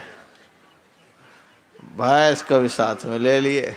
संत बड़े मस्त होते हैं। चले भंडारे के द्वार पर जब रैदास जी महाराज पहुँचे तो बड़े विद्वान ब्राह्मण जो वहाँ बैठे थे उन्होंने कहा कहाँ जा रहे हो? कहा भंडारे में। तो पहले 4 वेद के एक एक मंत्र सुनाने होंगे तब अंदर में प्रवेश होगा। तो कबीरदास जी पीछे हो गए। अब रैदास जी 2 जवाब। रैदास जी ने कहा हम दोनों गुरु भाई हैं, निमंत्रण मिला है, भंडारा तो खाएंगे ही। तो कहा बिना मंत्र सुनाए तो घुसना मुश्किल है। तो रैदास जी ने कहा यदि हम दोनों के बदले में ये भैंस ही मंत्र सुना दे तो? ब्राह्मण तो भिन्न आया, अरे तू तो बोल नहीं पाएगा और भैंस मंत्र सुना देगी। यदि सुना दे तो? यदि भैंस मंत्र सुना देगी तो दोनों भंडारे में चले जाना। रैदास जी महाराज ने भैंस की पीठ पर हाथ थपथपा दिया और सुनाओ इनको मंत्र। और उस भैंस ने 4 मंत्र को कौन कहे, चारों वेद में 1,00,000 मंत्र थे, सारे मंत्र सुना दिए।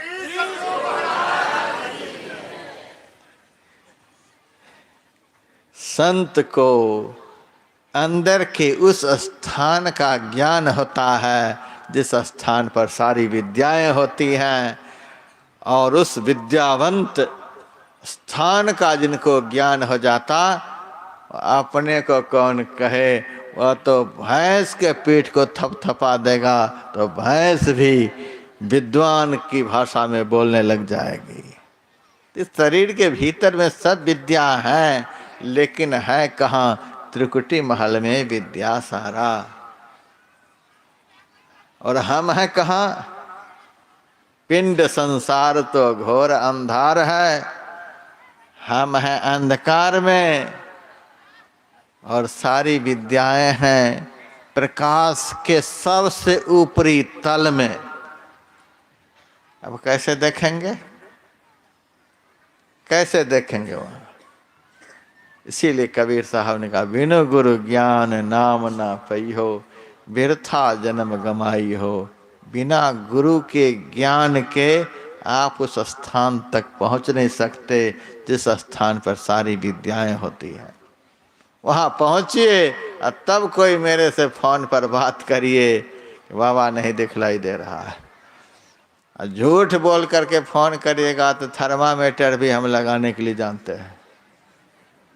ऐसे आंख बंद करके पलक वगैरह को दबा करके कह दीजिए कि हम त्रिकुटी में पहुंच गए, कहाँ विद्या प्राप्त हो रही है, तो हमें पता चल जाता है कि आंख को मटका करके प्रकाश देखे हैं, दृष्टि को मटका करके प्रकाश नहीं देखे हैं।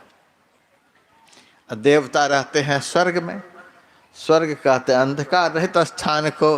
अंधकार रहित स्थान आपके ब्रह्मांड भाग में है, आंख से ऊपर है। आपको आंख से ऊपर जाना पड़ेगा, अर्थात ब्रह्मांड में प्रवेश करना पड़ेगा। तीर्थ भी है ब्रह्मांड भाग में ही,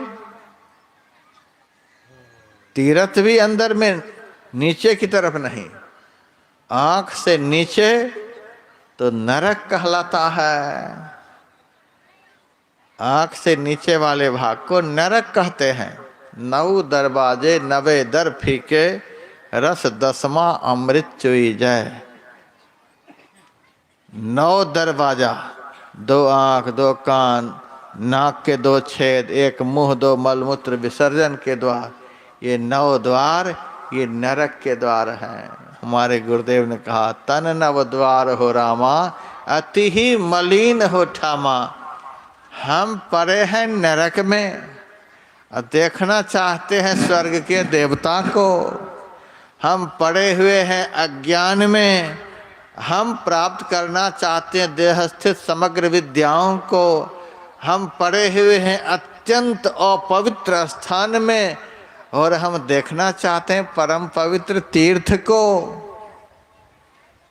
तीर्थ का क्या अर्थ होता है?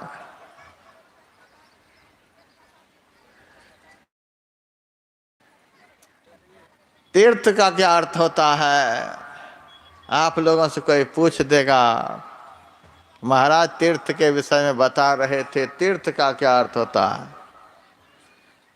आपको मैं बता रहा हूं।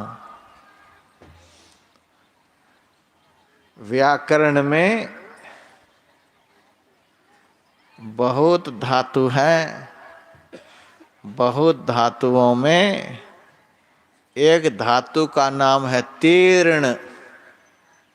तीर्ण धातु से तीर्थ शब्द बना हुआ है, जिसका अर्थ होता है उद्धार करने वाला।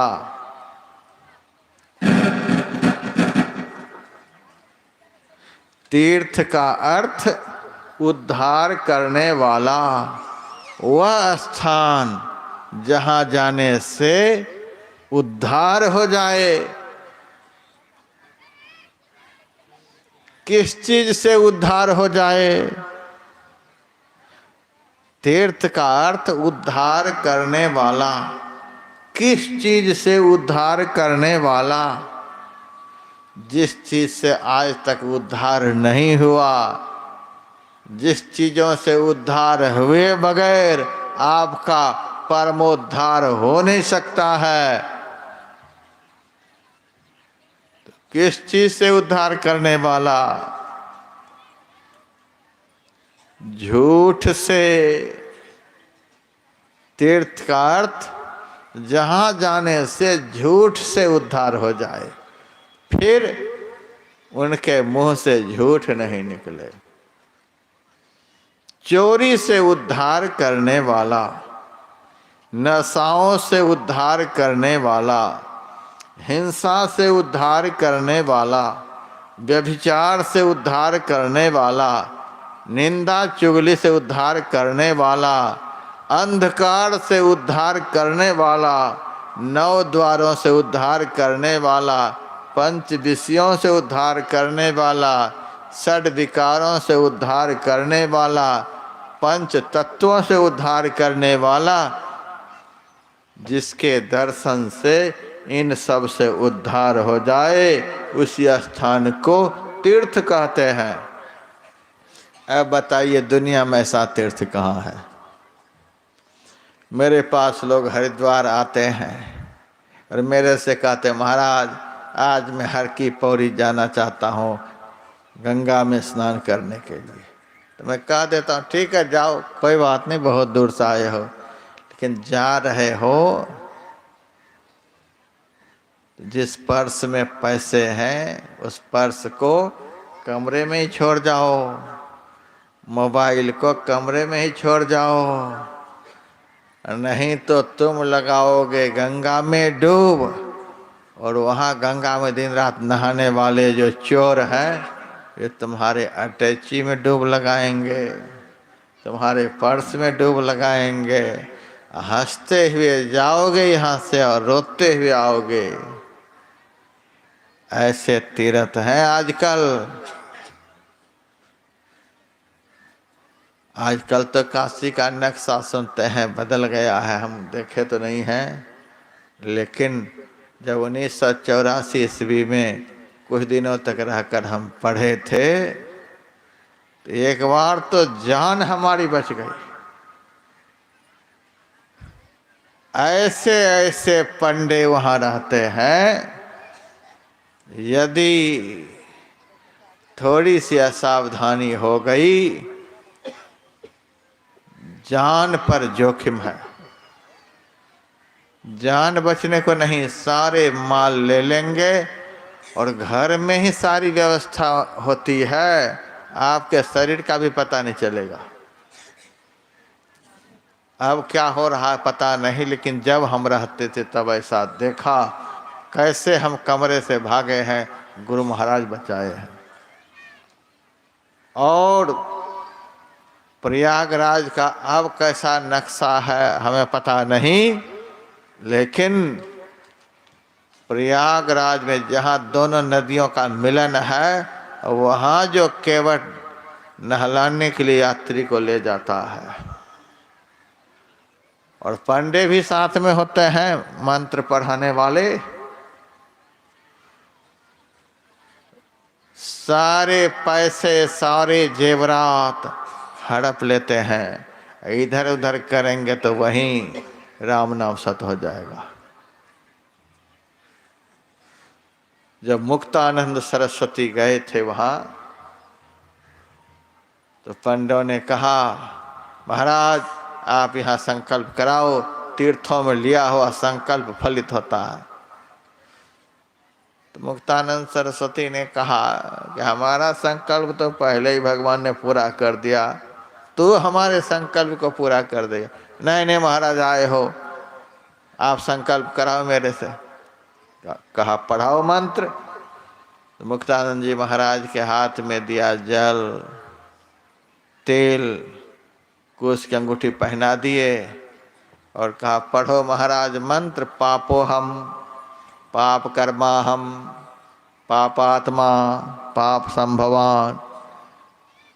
मुक्तानंद जी महाराज ने कहा मैं तो नहीं पढ़ूंगा यह मंत्र। क्या क्यों? मैं तो पढ़ूंगा पुण्यो हम पुण्य कर्मा हम पुण्यात्मा पुण्य संभवान। हम तो दिन रात पुण्य करते हैं, हम क्यों पढ़ेंगे पापो हम। मूर्ख, दिन रात तीर्थ में रहकर पाप तू करता है और मंत्र मैं पढ़ूं? मैं नहीं यह मंत्र पढ़ूंगा। सारी दुनिया के यात्री यहाँ आते, सबको ठग ठग करके मूर्ख बना करके जान माल को लेकर के तू बैठा रहता है और तू मेरे से कहता है मंत्र पढ़ो पापो हम तो यहाँ पुण्य करने के लिए आए हैं, पाप तो तू कर रहा है तीर्थ में। जो काशी तन तजे कबीरा राम ही कौन निहोरा रे। यदि काशी में मरने से मुक्ति मिल जाती तो राम की खुशामद करने की क्या जरूरत है। लोका मति का भोरा रे। तो बाहर में कहीं भी ऐसे तीर्थ नहीं जिस तीर्थ में जो सब चीजें मैंने पहले बताई कि इन सब से उद्धार हो जाए, कहीं भी ऐसे तीर्थ नहीं। तो वह तीर्थ आपके अंदर में है। जिस तीर्थ का दर्शन मात्र हो जाए, नहाने की बात छोड़ दीजिए, डूब लगाने की बात छोड़ दीजिए, आपके भीतर में जो तीर्थ है उस तीर्थ का एक झलक दर्शन हो जाए तो जो सब बातें मैंने बताई सबसे उद्धार एक ही क्षण में हो जाए। क्या है उस तीर्थ का नाम? भगवान शिव शंकर ने ब्रह्मा जी से कहा सुषुम नैव परं तीर्थम सुषुम नैव परो जपः सुषुम नैव परम ध्यानम सुषुम नैव परा गति। सुषुम्ना ही सबसे बड़ा तीर्थ है।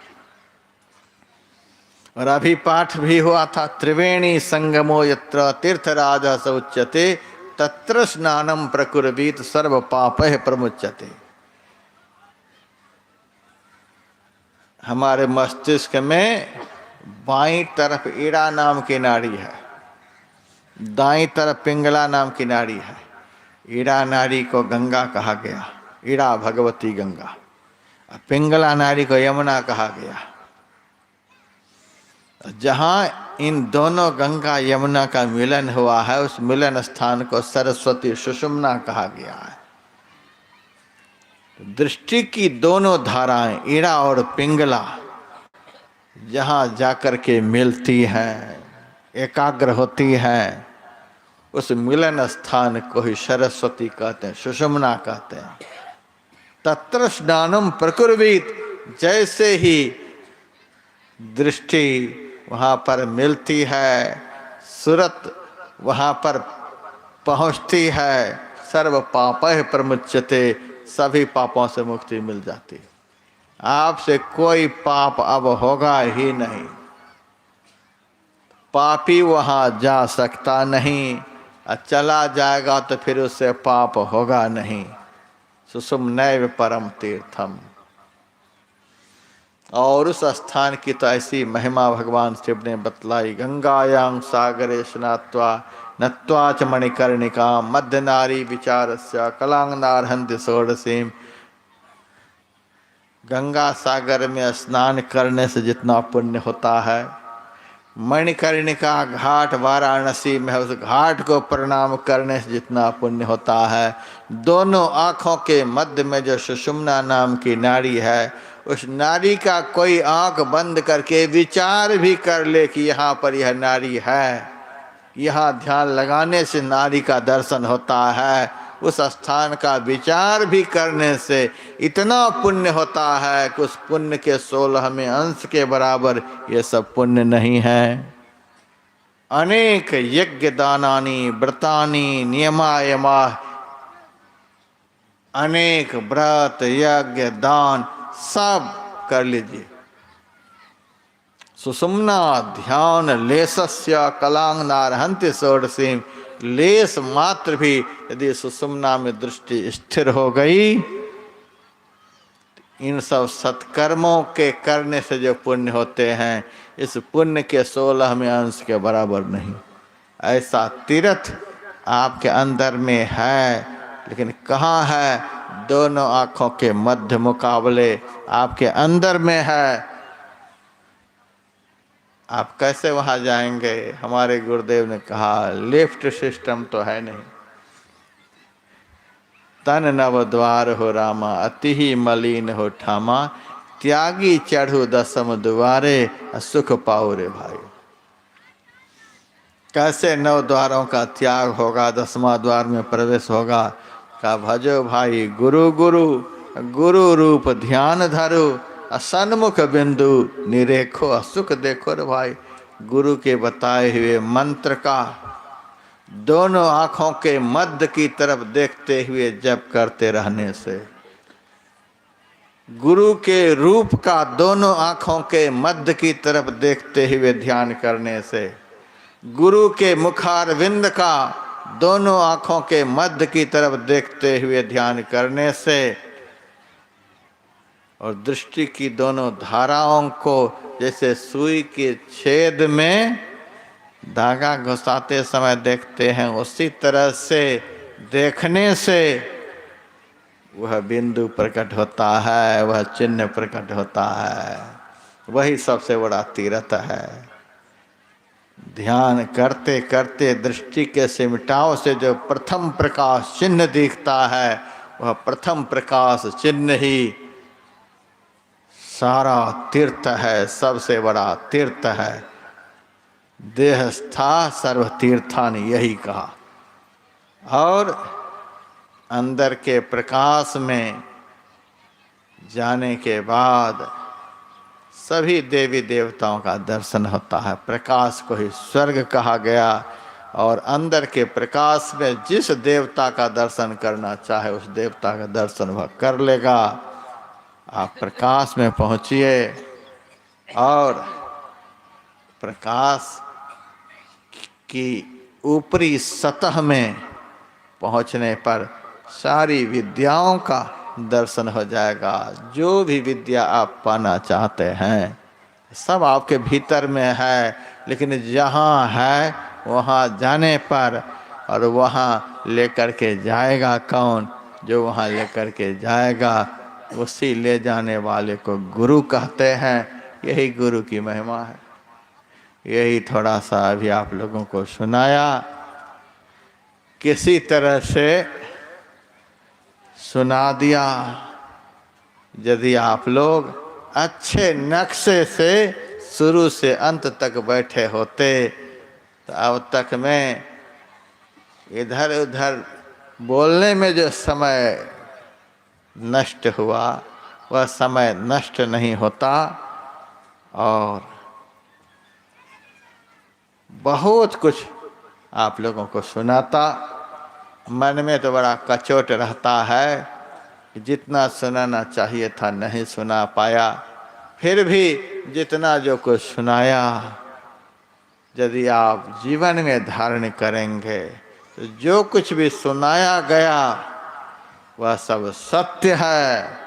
सत्य सत्य सुनाया गया, जो सब सुनाया गया सत्य है, और जांचने पर प्रत्यक्ष है। आप अभ्यास करेंगे तो प्रत्यक्ष हो जाएगा। संत का ज्ञान है या कभी झूठा नहीं हो सकता। इन्हीं शब्दों के साथ सबकी शुभोन्नति चाहता हुआ मैं अपनी वाणी को विराम देने के लिए जा रहा हूँ। 2 आध्यात्मिक आरतियाँ भी कर ही लेते तो बढ़िया होता। इतने जब सुन ही लिए हैं तो हाथ जोड़ करके 2 आरती के लिए प्रार्थना। माताओं से हमको थोड़ा ज़्यादा प्रार्थना करनी पड़ती है। आप लोग ज़्यादा प्रार्थना करवा रही हैं, कोई बात नहीं। चादर वगैरह बाद में समेट लीजिएगा। समय का सदुपयोग तो करना आप जानते ही हैं, लेकिन ये 5 मिनट में समय का सदुपयोग नहीं करें। आरती के बाद आप लोग चादर को समेटें। चादर हम थोड़े छीन लेंगे, कोई छीन लेगा? कोई भी चादर नहीं समेटा। अब बाई फोर्स कहना पड़ेगा। आरती 5-6 मिनट में आप लोग गायन कर लीजिए, फिर जितना जो कुछ समेटना हो समेटते रहिए। सब समेट करके चले भी जाइएगा तो हमें कोई तकलीफ नहीं। फिर भी देखिए समेट ही नहीं,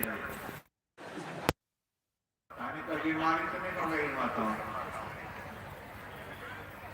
फिर भी मैं बोलते जा रहा हूँ समेटती ही जा रही, और क्या कहा जाए। आज तक आप लोग गणेश जी की आरती करते समय पुजारी को, चाहे पूजा करने वाले चादर समेटते देखे हैं? काली माँ की आरती करते हैं, शिव जी की आरती करते हैं, दुर्गा माँ की आरती करते हैं, उस आरती समय चादर समेटते देखें किसी को? देखें किसी को? बोलते काहे नहीं देखे हैं? हमारे सदगुरु महाराज का गणेश शिव से कम है, सबसे बड़े हैं संत, दूसरा नाम है सबसे बढ़कर प्रथम देव गुरुदेव जगत में। ऐसे सदगुरु की आरती करते समय आप चादर समेटने लगते हैं, सारे सुनाए सुनाए पर पानी फेरने लगते हैं। सदगुरु की आरती कर रहे हैं, अब शुरू करेंगे और चादर समेटने लग जाते हैं, उठने बैठने लग जाते हैं। क्या फायदा रहा इतना सुनाने का? तो संचालक महोदय संचालन करते रहेंगे, बाद में आरती ही पहले करें, क्योंकि बहुत जल्दी है माताओं। पहले आरती कर लीजिए। दीक्षा आप लोगों को क्या बताए, जब शिक्षा समझते नहीं तो दीक्षा क्या समझेंगे?